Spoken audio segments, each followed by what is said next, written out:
I think this race is about who can bring this country together, who has the most experience. I'm a governor, I've been a diplomat, UN ambassador, I've negotiated with foreign countries, and mainly because I think I'm optimistic about resolving the problems in this country. There's too much negativism, we need bipartisanship, and all my life I've brought countries together, people together, and I just ask the voters to look at the candidates not on who has the most money, or who has the most charisma, or who has the best political pedigree, but factor in who can change this country. And to be able to change this country, to give it hope, you need experience, you need a record, and that's why I'm running. If a man gains the whole world and loses his own soul, what does it profit him? And I decided, even the presidency, as important as it is, if I can't do it with self-respect and can't do it with decency, it isn't worth doing if it's not worth doing right.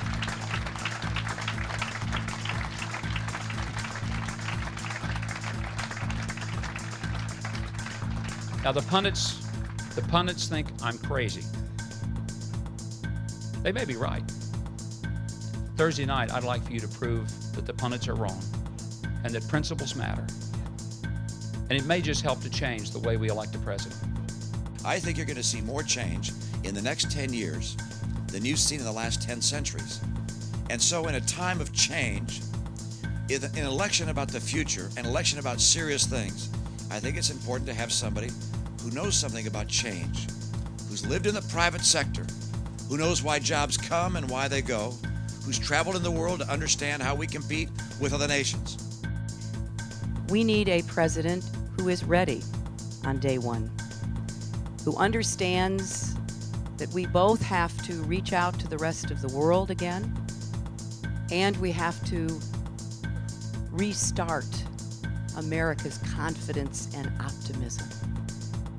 You know, there's a lot of reasons to judge the Bush administration harshly, and I think history will certainly do that.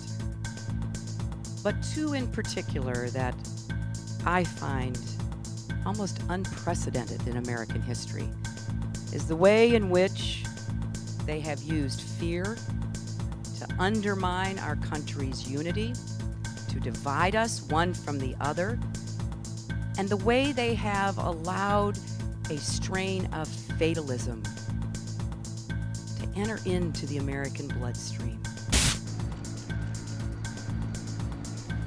Laura and I wish our fellow Americans a happy and healthy 2008. I particularly want to say something to our troops and their families.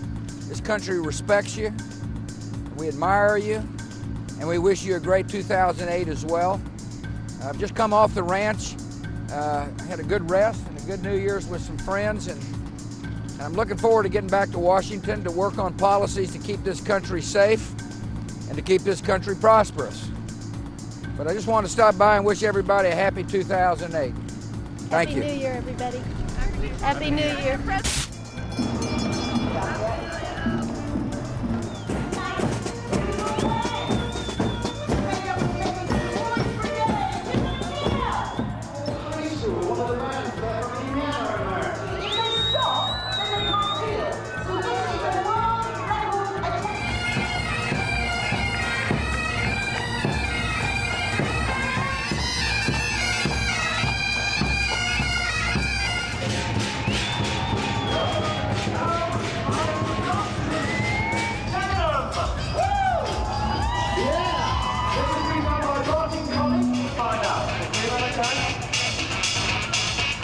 Now, what we have to look for on this float here is Julius Caesar, Freddie Mercury, Dr. Huntless.